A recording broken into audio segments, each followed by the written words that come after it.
Assalamualaikum warahmatullahi wabarakatuh. Waalaikumsalam. Sore ini kita bertemu lagi di dalam talk show acara di Bandung Kita ID.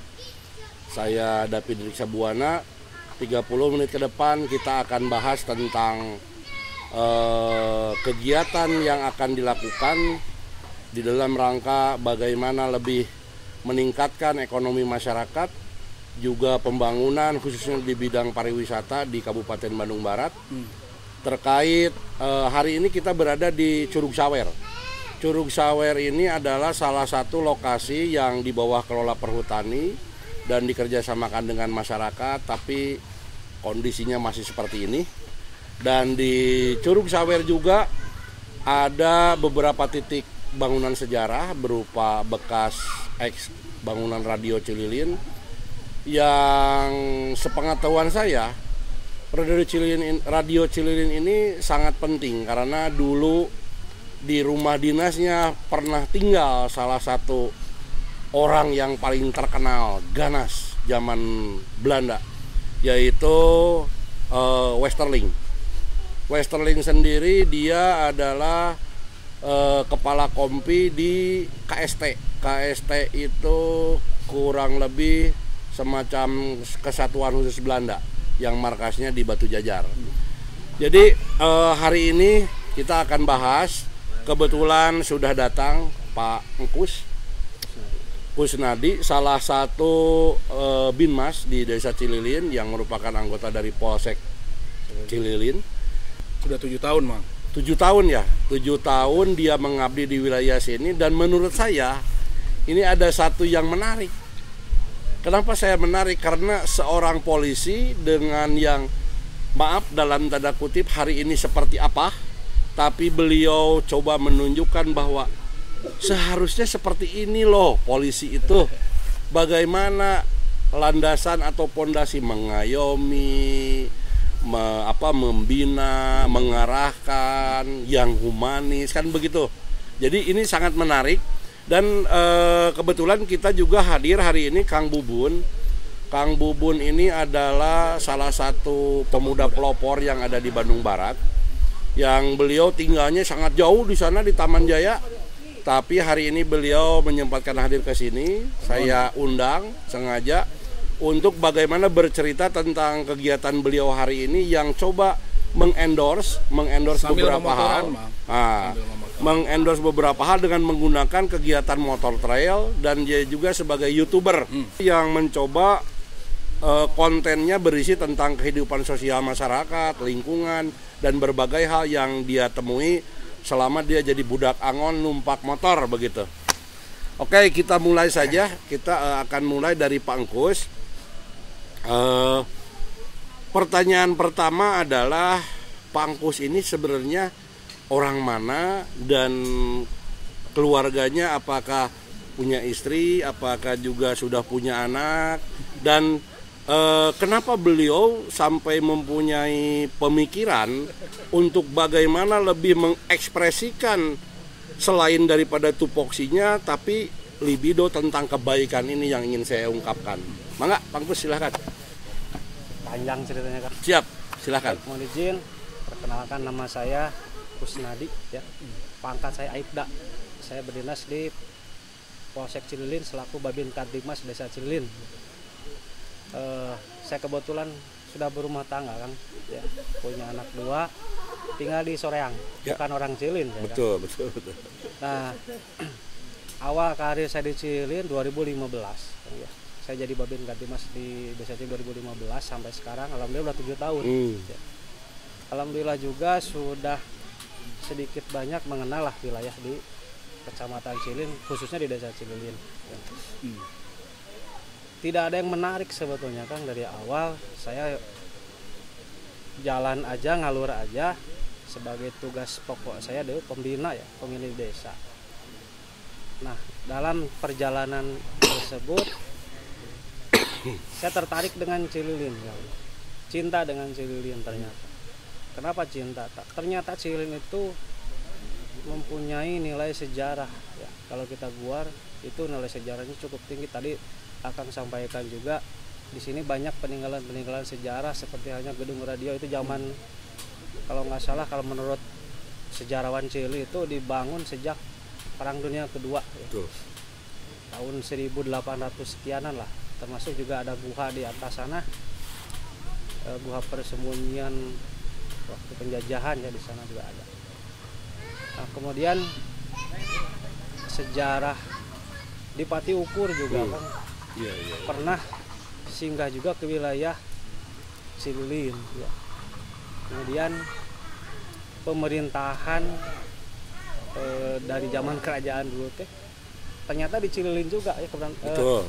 Rongga ya, Betul. di Rongga Ciampelas mampir juga ke Cililin. Itu yang membuat saya tertarik. Kayaknya saya lebih apa ya lah, pengen tahu lagi sih sejauh mana sih di Cililin ada apa. Ternyata memang luar biasa. Saya Iya, cinta ke Cililin itu awalnya Iya. seperti itu Kang. Oke, sementara Pak Angkus. Jadi memang betul ini adalah satu anomali. Bagaimana ketika seorang polisi yang sebenarnya tugasnya adalah berbicara tentang bagaimana keamanan dan ketertiban, tapi dia juga berbicara tentang sejarah. Ini menarik. Karena Cililin itu betul sekali apa yang disampaikan oleh Pak Binmas. Di dekat sini ada nama yang sekarang jadi desa, Batu Layang. Batu Layang itu dulunya adalah salah satu, kalau dalam lebih gampangnya mungkin karesidenan, yaitu Cutak Batu Layang. Jadi di Cutak Batu Layang itulah juga pernah ada di atasnya, sebut saja benteng terakhir pertahanan dari Arya Adipati Ukur, yang merupakan cikal bakal bagi para nonoman serta para menak yang berkuasa di Bandung tercinta ini.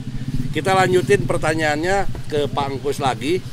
Sebenarnya apa yang mendasari daripada apa yang dilakukan oleh Pak Angkus ini, dan kira-kira harapan beliau seperti apa ke depan? Karena menurut informasi beliau tidak ada yang mendukung.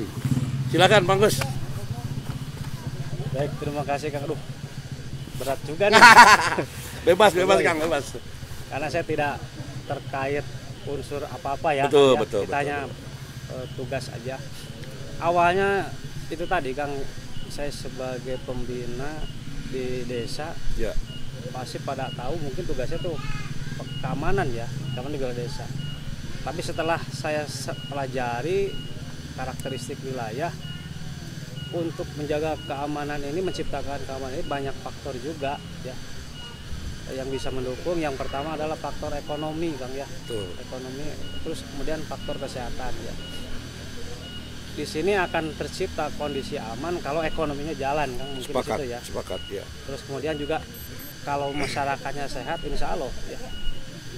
Yang terakhir mungkin ya aman itu tadi ya. Kalau 3 unsur ini sudah terpenuhi, insya Allah masyarakat makmur lah, tidak akan neko-neko menurut saya ya. Betul, betul, betul. Nah, bergerak dari situ saya tergerak, kira-kira apa yang bisa mendongkrak ekonomi di wilayah Cililin. Pernah saya sharing dengan para sesepuh, dengan para tokoh, kok Cililin itu dari dulu seperti ini, tidak ada perubahan. Saya sampaikan juga suatu saat akan berubah, tapi kalau kitanya mau berubah kan ya. Betul. Karena perubahan itu ya harus kita sendiri yang merubah itu. Sepakat. Kan, gitu. Betul kan gitu. Oke, bagus. Jadi ini menarik jawabannya, dan ini adalah jawaban final bahwa tidak akan berubah nasib suatu kaum kalau kaumnya sendiri itu tidak mau merubah dirinya sendiri. Dan apa yang saya tangkap dari hal yang sederhana yang disampaikan Pak Angkus ini adalah tadi pentingnya inisiatif. Seperti yang kita ketahui bahwa desa sudah hampir 2 periode atau sudah hampir 10 tahun ini menerima dana desa dari pemerintah pusat. Dan dana desa ini sejatinya adalah bagaimana mendorong keswadayaan, bagaimana mendorong inisiatif partisipatif masyarakat supaya mereka melek terhadap apa yang ada di sekitarnya, apa yang ada di wilayahnya, dan bagaimana memanfaatkannya supaya terjadi peningkatan ekonomi di tingkat desa. Oke, kita lanjutkan lagi. Sementara kita pindah dulu ke Kang Bubun nih. Orang yang sudah mempunyai cukup banyak gelar sebagai dosen, sebagai juga beliau sebut saja tokoh pemuda, tapi masih mau berpikir bagaimana mengedukasi, mengendorse apa yang ada di sekitarnya. Biasanya orang kalau udah jadi pejabat kan suka lupa. Monggo Kang Bubun silahkan. Oke. Atur nuhun, terima kasih Siap. Kang David selaku pembawa acara di sore hari ini. Dan 10 tahun banyak Kang. Sareng Kang David, alhamdulillah nuhun pisan dina sonten ayeuna tiasa patepung lawung. Amin, amin Kang. Boleh nanti campur-campur bahasanya. Gitu. Tapi mah dah dipakidulan teh nya bahasana gitu. Anu kadua atur nuhun ka Pak Kusnadi. Sudah beberapa tahun kita main di medsos. Ya, alhamdulillah sore hari ini bisa ketemu Kang Gus, mudah-mudahan sehat panjang umur. Amin. Pangkat lagi naik. Amin. Nah, gitu kan.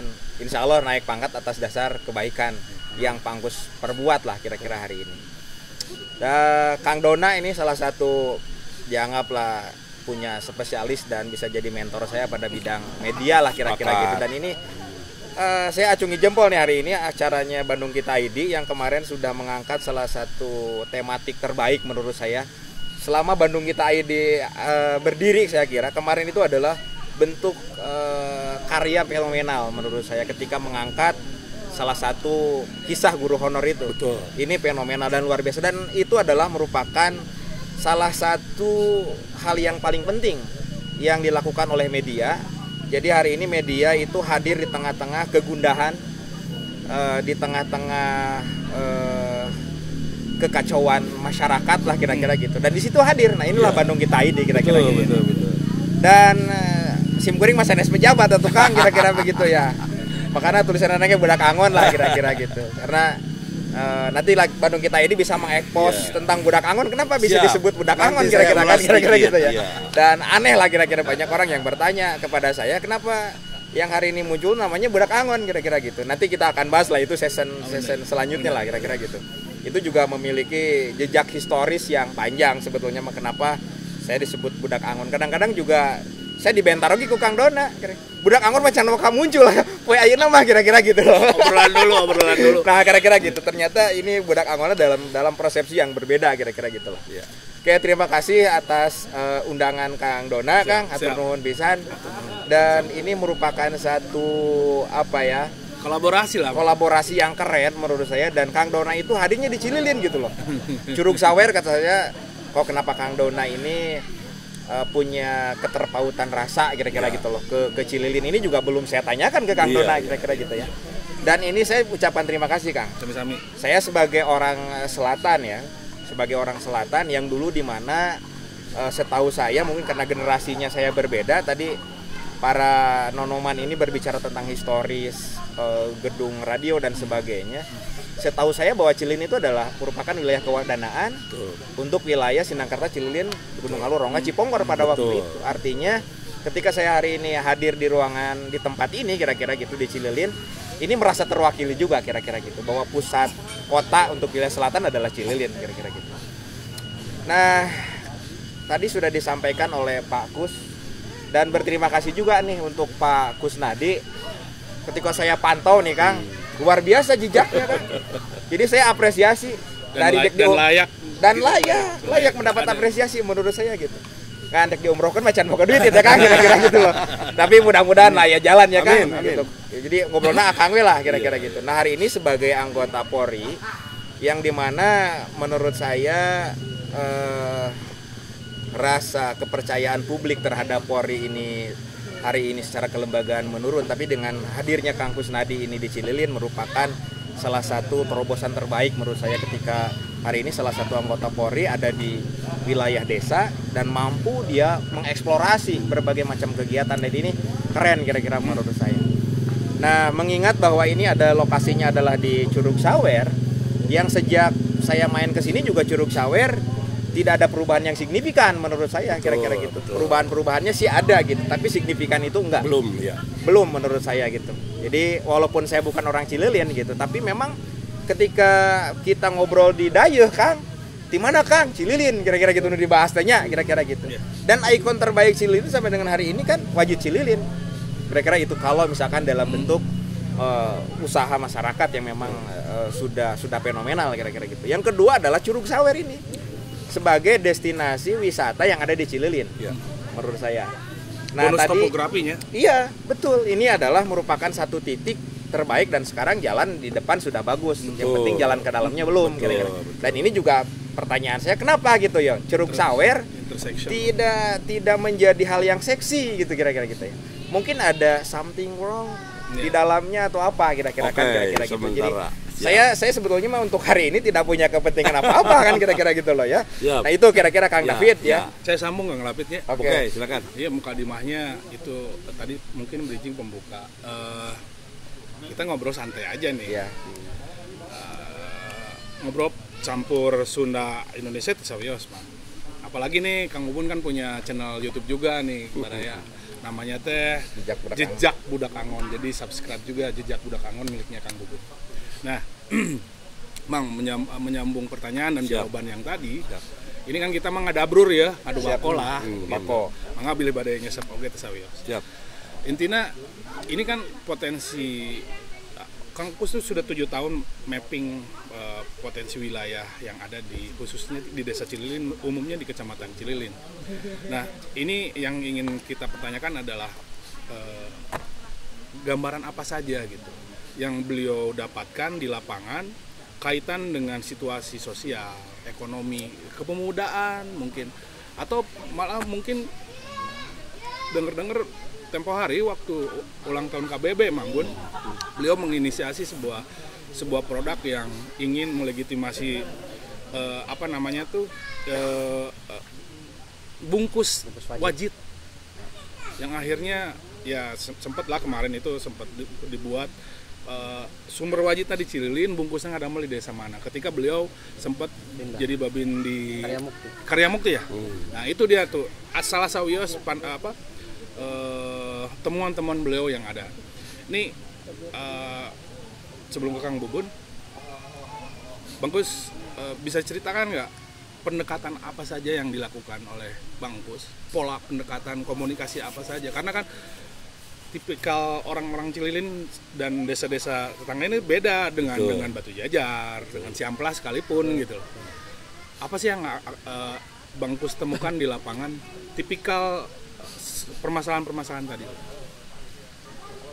Baik, ya kembali dari awal ya datangnya saya ke sini. Cililin terkenal dengan kota santri Kang ya.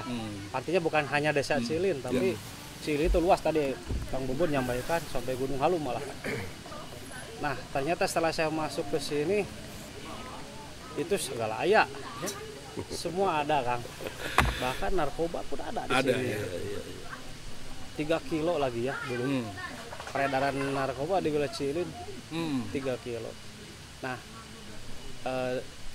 ketika itu saya kumpulkan anak-anak muda ya, Karang Taruna saya kumpulkan di desa, kita ngobrol, kita sharing. Yuk kita ajak ke hal-hal positif Kang ya. Salah satu contoh di sini kan dulu ada gedung tahu ya, yang kondisinya acak-acakan, penuh sampah segala macam.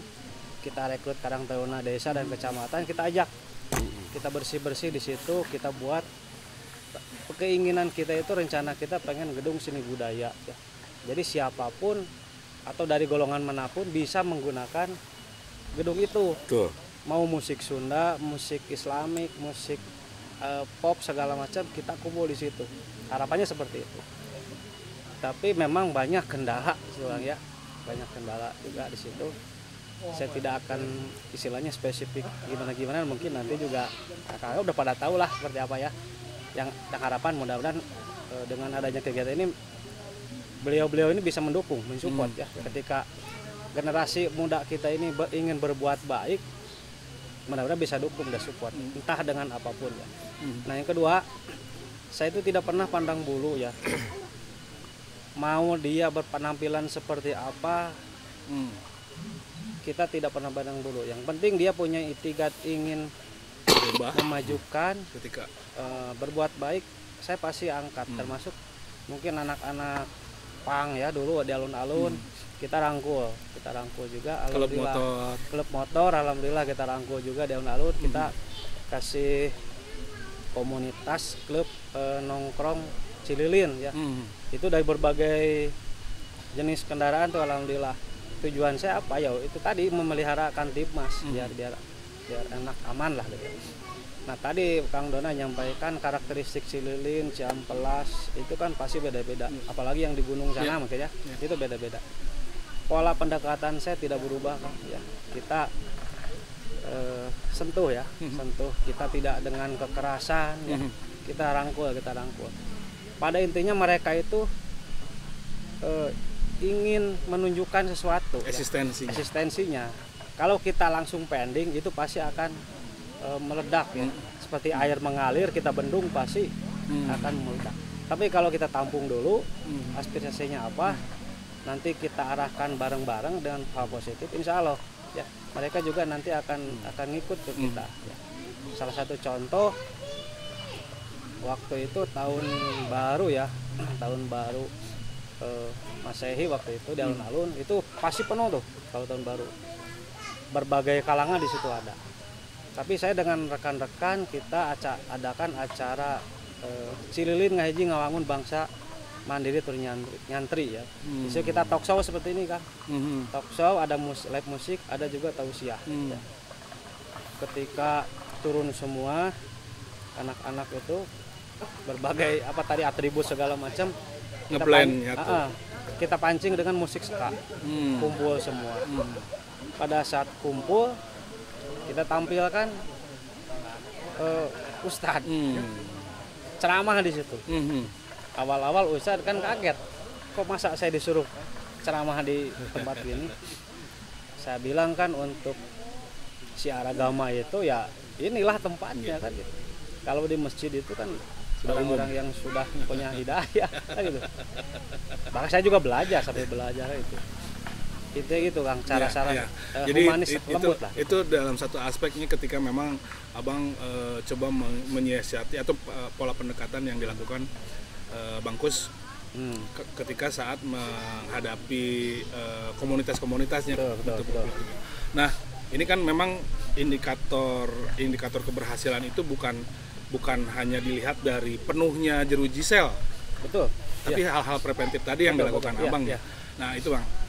Satu lagi yang ingin saya tanyakan tuh soal temuan apa lagi selain memang bagaimana tadi itu menyatukan satu visi lewat visi tadi itu apa? Cililin ngahiji ngawangun bangsa mandiri nyari tur nyantri. Nyari tur nyantri. Itu kan komunitas. Nah, dari aspek ekonomi yang Abang temukan di lapangan apa saja sih selain tadi itu wajib sampai ekonomi banyak ya. Kita di Bandung Barat ini kalau saya lihat itu kita fokusnya ke wilayah utara, ke Lembang ya. Padahal kalau kita mau telusuri Cililin itu ke selatan ini potensinya lebih banyak kan. Lembang kita hanya punya gunung ya. Kalau Cililin sampai Sindangkerta Gunung Halu itu punya gunung, punya air juga. Itu wisata kuliner air alhamdulillah memang sekarang sudah mulai banyak ya. Itu juga potensi ekonomi. Ini di gunung tempat wisata gunung kalau dikelola ditata itu bisa mengalahkan mungkin yang lain-lain ya. Lembang bisa mungkin jadi ya. Termasuk nanti akses jalan yang harus diperbaiki. Nah salah satu hal di sini Curug Sawer ini juga bisa memberikan nilai ekonomi kalau kita mau menggerakkannya gitu, mengurusnya, merawatnya. Pernah saya sampaikan ke ADM Perhutani ya. Kalau ingin menghasilkan ekonomi itu harus kita bermodal lah pasti kan. Harus dipoles dulu kan gitu. Gimana orang tertarik ke sini ya. Kalau kondisinya seperti ini ya bagaimana kan tidak akan ada muncul nilai ekonomi. Nah seperti hal tadi wajib kan saya pernah sampaikan juga wajib teh tong gitu-gitu wae Kangnya. Karena hari ini saya kebetulan mertua orang Garut Kang ya. Saya main ke Garut, di Garut ada wajib. Yang saya khawatirkan di Garut ini lebih orang-orang inovatif, kita kalah ya. Yang tadinya bahasanya wajib Cililin itu dari Cililin ternyata kalah inovasi dari orang Garut, jadilah wajib Garut. Cililin apa yang didapat, muncullah kekhawatiran itu. Makanya saya kemarin tadi sampaikan Akang, saya pernah ke pindah dulu dinas ya ke desa Karya Oke. Karya Mukti. Karya Mukti. Karya Mukti di atas sana. Itu juga saya di situ potensi banyak Kang gitu. Ya. Kalau mau digali di situ bisa kebun petik sendiri di situ kan. Iya. Enak kondisinya. Bahkan saya Untuk kemarin perbukitan, ya? betul. Di situ ada potensi bambu banyak. Saya di sana pengennya ada anak-anak karang tahun itu membuat satu anyaman. Nah, karena saya udah di Cililin dan di Karya Mukti, kita kolaborasi. Saya tidak melupakan Cililin ya, meskipun pindah ke sana tidak membawa Cililin. Jadi saya pengen kolaborasi Kang, wajibnya dari Cililin, wadahnya cangkangnya dari Karya Mukti. Jadi kita kolaborasi, tidak ada yang dirugikan sebenarnya. Tinggal tingkat ekonomisnya gimana tinggal kita atur. Itu sudah diwacanakan dengan rekan-rekan di KBB ya. Namun kendalanya banyak juga. Ya. Itu banyak kendala sebetulnya. Bang, saya tertarik soal sebetulnya kan kalau kita mau bahas nah si Cililin make jeung wajid gitu Bang. Karena ada cerita dan sejarahnya. Itu juga perlu mungkin ke depan kita akan bahas. Dari aspek sosiologi mungkin Kang Bubun bisa menggambarkan Bang.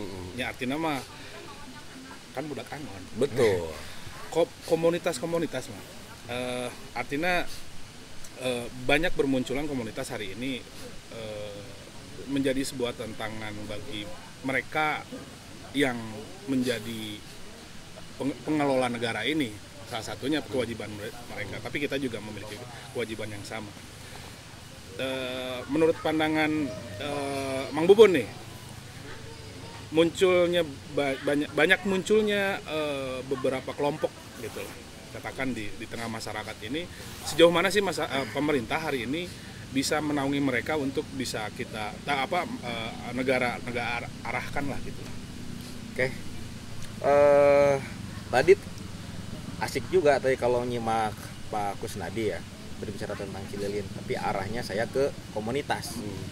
Tadi kan disinggung juga nih Pak Kusnadi juga dalam bidang ketertiban dan keamanan, bagaimana dia membangun salah satu metode kira-kira begitu ya, pendekatannya itu. Betul. Supaya lebih bagus dan membangun harmonis. Jadi sebetulnya kalau untuk membuat satu komunitas itu kan menjadi hak segala warga negara sebetulnya kira-kira gitu. Cuman memang kebebasan ini juga harus terkontrol. Betul. Dengan sumber daya yang dimiliki dan orientasinya kemana kira-kira kan. Memang betul juga, betul harus spesifik karena gini. Saya membuat komunitas motor trail Bandung Barat itu memang bertujuan tadi. Ketika teman-teman anak-anak muda yang hari ini mencari sebuah jati diri, kemudian kita bawa ke majelis taklim secara langsung, kira-kira gitu. Saya bawa ke majelis secara langsung, dia kabur, Kang. Artinya kalau misalnya kita mau adu gelis, Kang. Kenapa tadi kata Pak Kus juga kalau yang udah masuk majelis taklim yang starobat lah kira-kira gitu loh. Tapi nu can tararobat di Indonesia kira-kira gitu. Nah, ketika memang kita punya orientasi ke sana, itu akan memiliki salah satu hasil yang baik. Artinya di sana ada kebersamaan, di sana juga ada hal-hal yang memang kita bangun secara sosial. Bagaimana kita berbuat sesuatu terhadap orang banyak dan sebagainya. Dan menurut saya ketika komunitas itu bisa dijadikan sebuah ranah pembelajaran bagi kita, Kang. Kira-kira gitu. Yang penting yang penting kita mengarahkannya kemana? Kira-kira itu. Jadi itu berbicara tentang komunitas hari ini. Nah, komunitas-komunitas ini akan menjadi sumber kekuatan apabila kita mampu membangun kolaborasi, Kang. Sepakat. Cuman yang paling penting hari ini kan pengen muncul sendiri, Kang. Yang paling bahaya itu. Iya. Dia ingin menunjukkan eksistensi secara masing-masing, tidak mau dikontaminasi oleh manapun. Bahkan ketika hari ini sebetulnya NGO yang kumpul hari ini bisa membangun satu kolaborasi tadi, baik dengan Kamtibmas, dengan pemerintah desa, dengan pemerintah kabupaten, termasuk memberdayakan suatu potensi wilayah, ya kan? Ya. Ini bisa dibangun, Kang. Nanti ada spesifikasinya secara masing-masing. Ini kapasitasnya di bidang apa? Ya silakan kita arahkan di situ kira-kira. Tapi kalau misalkan kita sudah dibangun dengan ego masing-masing, ini sulit kira-kira. Dan tantangan yang paling sulit di beberapa daerah, Kang, nggak tahu ya di Cililin. Ini kadang-kadang tidak berjalannya suatu destinasi wisata, ekonomi dan sebagainya yang dibangun baik itu oleh desa, baik inisiatif tokoh dan sebagainya. Memang kadang-kadang ini urusan cuan. Bati. Urusan bati ya, Kade. Ini yang perlu kita luruskan, kan? menurut saya. Artinya ketika memang kita mau membangun sebuah kekuatan di daerah masing-masing, kan sekarang juga desa dengan slogannya One Village One Product. Produk naon atuh yang mau dibangun. Tapi mau bisa ku desa hungkul. Harus ada campur tangan yang lain. Nah, tadi Pak Kus juga menyampaikan, ini banyak potensi yang beliau tahu kira-kira gitu. Tapi kan Pak Kus malahin pemilik kebijakan. Ketika tidak dibangun kolaborasi ini, Kang David, nggak bisa menurut saya. Kahayang we nu badan. Inisiator. Nah, ini betul. Tapi minimal orang boga pemikiran kira-kira gitu. Daripada nu boga pemikiran eueuh, anu ngaeksekusi eueuh kira-kira gitu. Kan eta nol besar, bener. Ini menarik. Ya kan, Kang? Mang Dona, iya Kang Mang Dona iya. Apa tuh?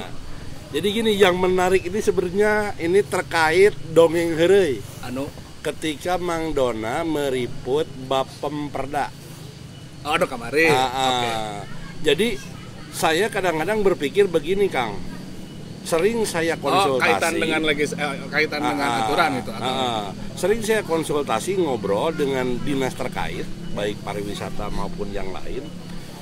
Ini kadang-kadang ketika keengganan atau bukan tidak peduli pemerintah Kabupaten Bandung Barat terhadap potensi dan peluang itu, karena memang yang jadi masalah nggak ada nomenklaturnya, Kang. Payung hukum gitu. Betul. Atau sengaja memang dia ya walau alam. Contohnya begini, Kang Dona. Siap. Bagaimana ketika Kabupaten Bandung Barat punya 2 bendungan yang itu merupakan aset strategis nasional, tapi pemerintah Kabupaten Bandung Barat tidak pernah meratifikasi peraturan pemerintah dan permen tentang bendungan. Jadi sekarang ketika masyarakat memanfaatkan wilayah perairan, wilayah pesisir 2 bendungan tersebut, dalam tanda kutip saya bisa sebut ilegal. Dan kenapa pemerintah tidak bisa membantu permodalan? Bagaimana pemerintah tidak melakukan pembinaan? Itu dasarnya adalah tadi. Artinya 15 tahun KBBI karakter naon unek dibentuk teh bahwa usahana meureun potensinya gitu. Kaitan dengan Bamperdanu tadi disinggung, apakah memang sudah mewakili atau belum? Kalau menurut saya belum, Kak. Karena mungkin masih perjalanan meureun Bang David. Ya mudah-mudahan, itu yang saya harapkan dan saya siap. Tapi jangan sampai proses tiada akhir. Betul. Karena begini, Kak. Di visi misi Kabupaten Bandung Barat, di tiap periodisasi itu masih tetap, Kang, pertanian, pariwisata menjadi core utama. Tapi apakah perda tentang pertanian dan perda tentang pariwisata ini sudah ada? Itu saja dulu pertanyaannya. Jangan ke wilayah yang lain. Betul.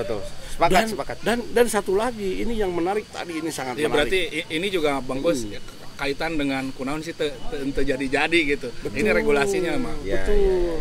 Nah, jadi sekarang apa yang sudah dilakukan inisiasi Pak Angkus, Kang Bubun, urang sadayana gitu ya, yang harus juga diikuti oleh bagaimana kita yuk sekali-kali beraudensi ke DPRD atau mempertajakan ke dinas instansi, ngajak urun rembuk, bukan berarti mau apa-apa loh, tapi bagaimana tadi, Kang, sinergi kolaborasi itu harus terjadi. Jadi arah Bang David mah harus muncul dari regulasi dulu. Jadi political will-nya dulu harus timbul gitu. Oke, Mang. Tambahan tapi ya. Betul masih ngagantung. Mas berarti Kang David sudah menemukan salah satu titik yang memang perlu kita perbaiki. Berarti ini pemerintah KBB khususnya, apakah serius atau tidak gitu terhadap potensi-potensi yang ada, kan kira-kira. Memang betul. Hari ini kadang-kadang jangan sampai ketika potensi yang tersedia ini, Kang David, dijadikan salah satu alasan faktor ganjalan karena memang regulasinya yang tidak ada. Artinya kan ini perlu diproses, perlu dilakukan kira-kira gitu. Nah, kembali lagi tadi potensi-potensi ekonomi yang ada di Cililin dan sekitarnya lah kira-kira saya bahas. Ikonnya itu kan Wajid sama kerupuk Gurilem menurut saya. Nah, hari ini apakah sudah ada roadmap mapping berapa jumlah pengusaha Wajid Cililin? Wani ngadu nggak gitu kira-kira gitu kan? Ini jumlahnya berapa kira-kira UMKM yang ada di sini nih? Termasuk di dalamnya hari ini juga harus hati-hati. Tadi kekhawatiran Pak Anggus juga muncul. Kumaha lamun muncul Wajidnya lebih berkualitas di Garut kira-kira. Yang pertama gini, supaya kita mencegah satu hal itu menjadi satu kekhawatiran.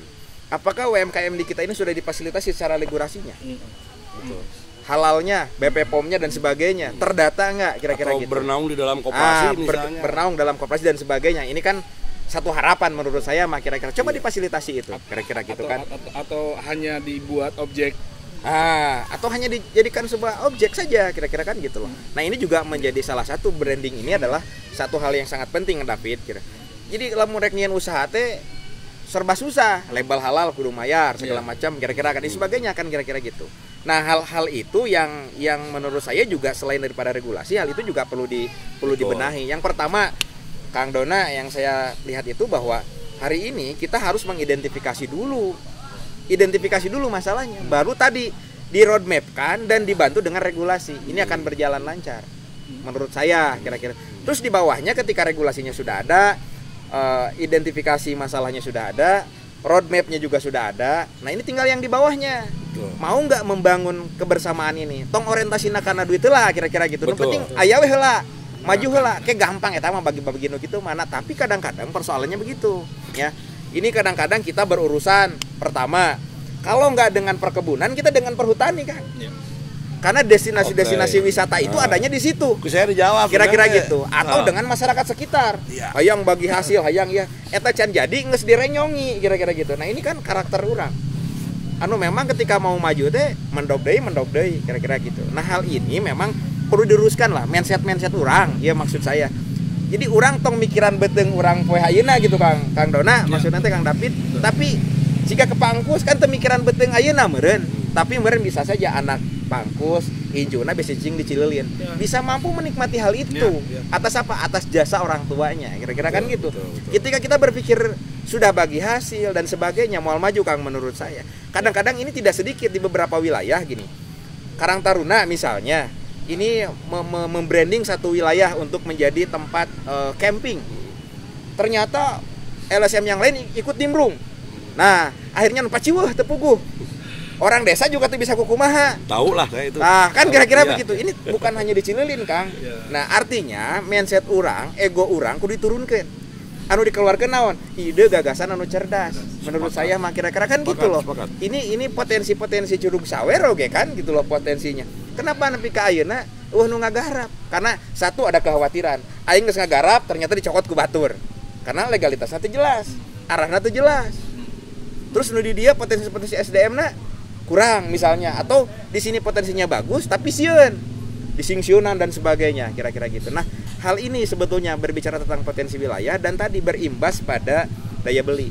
Memang betul Mang Dona, ketika Mang Dona ini menghidupkan ini, kita harus menyesuaikan juga dengan kontur wilayah yang ada di Cililin. Mal bisa nggak jual pizza di dia 50.000 Kang? Gitu kira-kira kan gitu. Nah, ini juga akan menjadi persoalan penting lu kudu dikaji ke urang. Kira-kira tiket di dia lamun 70.000 mal bayu Kang. Nah, karena apa? Karena daya beli masyarakat itu harus disesuaikan juga kira-kira. Termasuk mungkin investor dan sebagainya juga berpikir ke situ Kang. Tapi ketika hari ini diperjelas dan tidak banyak yang merecoki dan sebagainya, iyalah babarengan atuh. Buka potensi di mana kembangkan masing-masing. Itu betul, Kang. Betul. Itulah paling tambahan saya mah. Berarti kan banyak ya sebetulnya mah yang bisa dibangun ketika memang semua orang bisa menempatkan posisinya serendah mungkin untuk bisa ngobrol sih lah gitunya. Tadi soal ego, soal kekhawatiran, soal bagaimana juga regulasi yang harus dibangun. Tadi ketua Terapawana mah langsung poho lamun poe ieu keur jadi host. Oh iya. Hapunten bicara we. Hapunten. Benar. Nah, pandangan-pandangan itu kan itu mungkin ya Bang Kus ya. Artinya bagaimana juga Bang Kus bisa di tingkat bawah, berarti kan Bang Kus teh membangun ini teh gitu. Kesepahaman tadi beliau angkat untuk bisa muncul di permukaan dan menjadi sebuah ide dan harapan yang mungkin mereka sendiri nanti yang menyampaikannya, apakah itu lewat Musrembang atau Musdes mungkin gitu ya. Nah, tadi sosiologinya bahwa hari ini banyaknya komunitas-komunitas yang muncul sebetulnya sebuah gairah yang baik ya, sebuah mood yang itu baik gitu untuk negara sebetulnya. Nah, hingga mungkin kalau saya bisa sedikit agak bukan sudah merangkum, tapi kita juga harus bicara soal karakter daerah apa yang akan dibangun Bandung Barat sendiri. Atau ku Bandung Barat na candi bentuk mah atau sok atuh mending kita bicara soal di daerah, di desa, di mana-mana lah. Cililin sendiri karakternya mau dibawa kemana, sehingga political will anggota BPD dan pemerintahan desanya juga bisa terbangun, mungkin itu ya Kang. Kira-kira itulah. Cobi Mang David mau bicara soal itu. Bicara soal itu. Kalau saya begini Kang, ini bukan host berarti. Jadi yang menarik itu tadi karakternya mau dibawa kemana. Kalau saya berpikir KBB ini dengan kondisi topografis yang sangat kategorinya istimewa, tapi di dalamnya ada kandungan bahaya gitu ya. Juga. Artinya kita mending bagaimana kabupaten ini tadi kan sesuai dengan visi misi KBB itu udah benar bahwa konteks perkembangan kabupaten ini harus dibawa ke kabupaten wisata atau kabupaten pertanian. Hanya dua itu ya. Iya. Karena begini Kang, kalau ngomongin wisata bukan hanya tadi berbicara peninggalan megalitik, peninggalan sejarah, termasuk situs-situs geologi, kondisi-kondisi lain. Ini KBB ini Kang, wah, bagi saya terlalu istimewa. Jadi perlu juga orang-orang istimewa. Bagaimana harus terlahir. Dan juga persoalan tadi menarik bahwa saya nambahin aja sedikit, perhutani itu kurang lebih adalah sebuah BUMN di bawah Kementerian Kehutanan yang diamanatkan mengurus kawasan hutan terkait pemanfaatan ceki produksi. Melalui regulasi apa itu? Peraturan Menteri dan Presiden. Artinya perhutani itu memang betul core-nya adalah bisnis, tapi di sana harus ada core sosial dan harus juga ada core yang disebut bagaimana melestarikan kawasan tersebut. Nah, ketika dengan kalau merujuk ke SK PHBM bahwa kawasan hutan perhutani itu kawasan hutan perhutani itu dibagi ke dalam kategori hutan pangkuan desa yang dinaungi oleh lembaga masyarakat desa hutan. Jadi ketika ada pertanyaan kenapa masyarakat desa susah mengakses terhadap kawasan perhutani, ini salah, mungkin tidak tahu. Jadi apa yang sudah tadi sempat tercetus, yuk kita duduk bersama.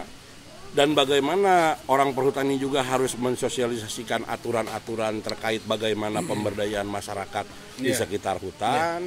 Juga, nah ini balik lagi ke Pemda kan. Betul. Nah makanya gini Mang David, kelihatannya memang arah dan tujuan pembangunan Bandung Barat sendiri juga kita kan masih tarampanya Bang ya. Karena tergambarkan dari regulasi yang hari ini hadir.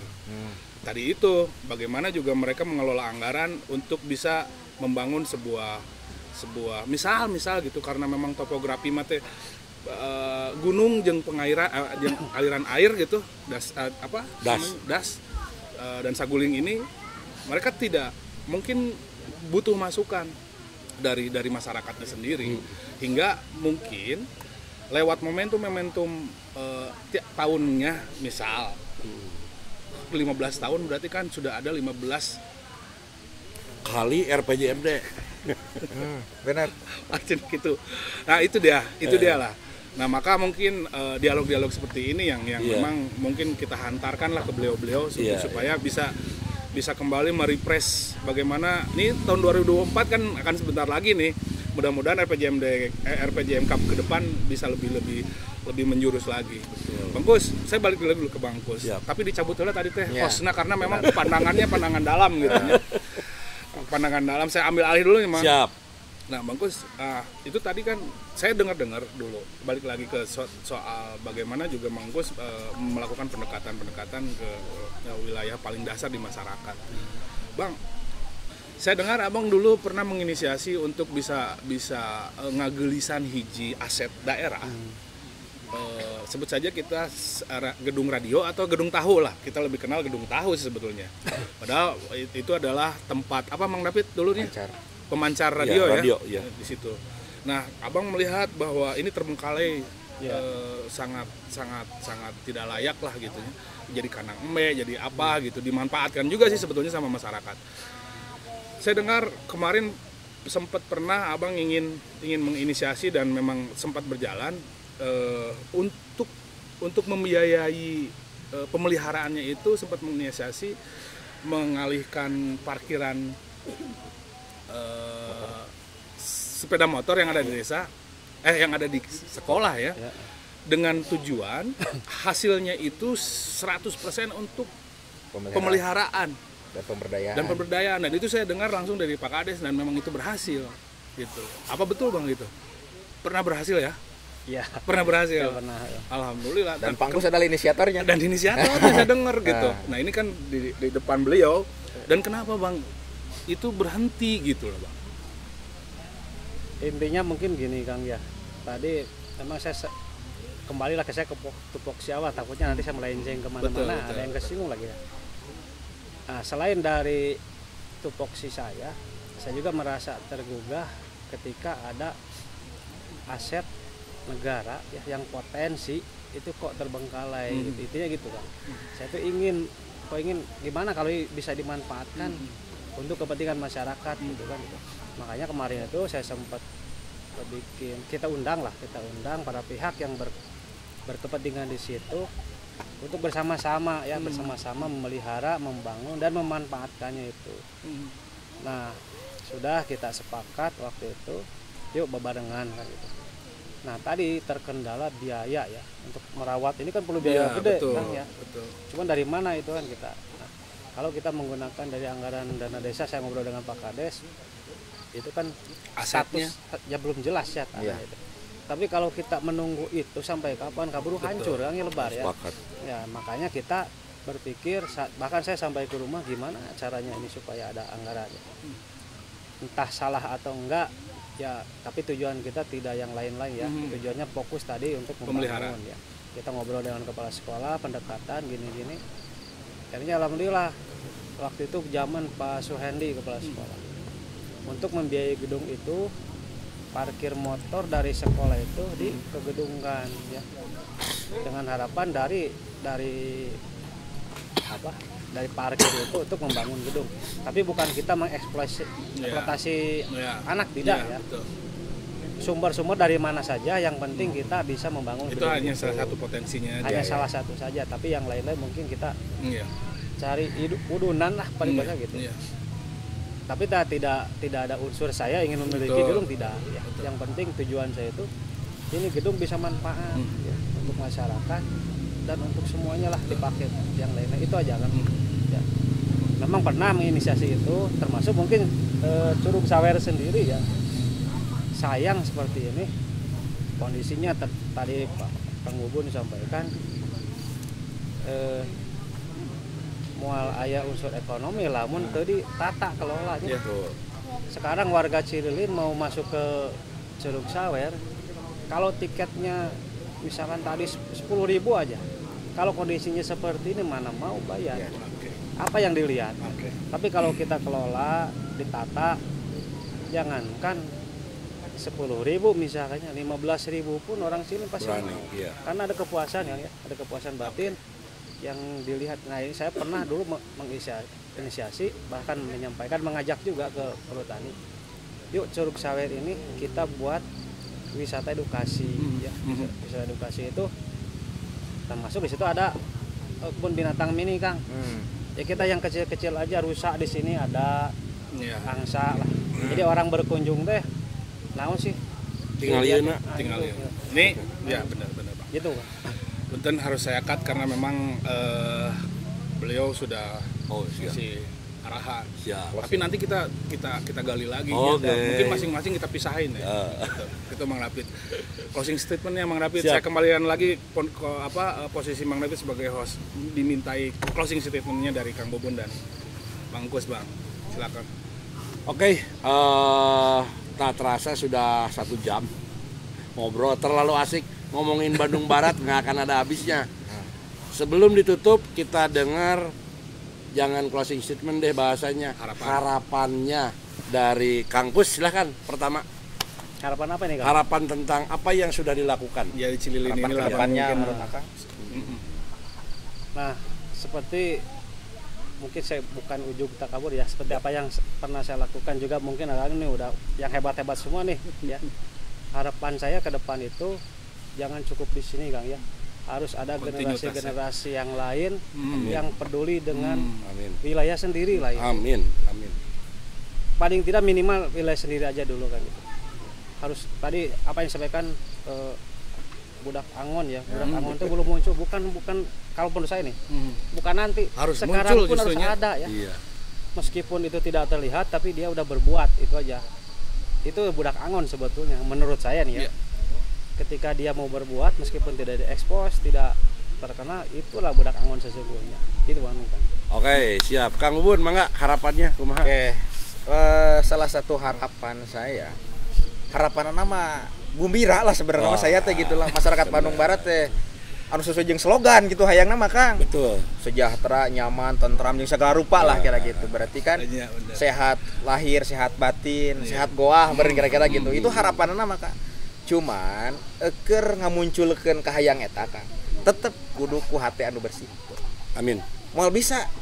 Lamun geus paciweuh mah moal bisa. Jadi artinya setiap daerah punya potensi masing-masing itu yang pertama tadi. Karena urang mah di dalam lingkup Negara Kesatuan Republik Indonesia anu di jerona loba aturan, jieun aturanana gawe babarengan ku hate. Gitu kira-kira. Ulah goreng hate. Sakitu. Teh abdi mah nya tah. Jadi closing statement teh termasuk ngabangun duduluran. Termasuk oge ngabangun tempat wisata.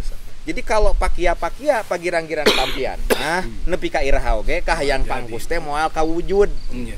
Jadi batu turun ke sik naik teh ya. Kira-kira gitu. Jadi Pemda na ngarespon, pemerintah desa na ngarespon, masyarakatna uyup. Kan kieu meureun Kang. Ger we teh Curug Saweh teh dibangun ku Kang Dona jeung ku Kang David. Orang mana maneh? Nah kakarek ribut. Bener teh Kang? Ulah gitu maksudna teh. Artina yuk urang euyeubekeun gitunya berarti orang paantai-antai panangan keur ngelola ieu wilayah masing-masing. Jadi ulah sampai ketika geus dibangun ngilu riweuh kira-kira gitu. Artina keur ngabangun ngelola ngokolakeun sagala rupa oge kudu ku hate anu bersih, ku pikiran anu hebat. Sakitu we ti sim kuring mah. Maka silakan closing. Oke, baik Baraya Bandung Kita ID. Sebenarnya enggan menutup daripada sesi ini, tapi karena waktu dan sebagainya. Baterai.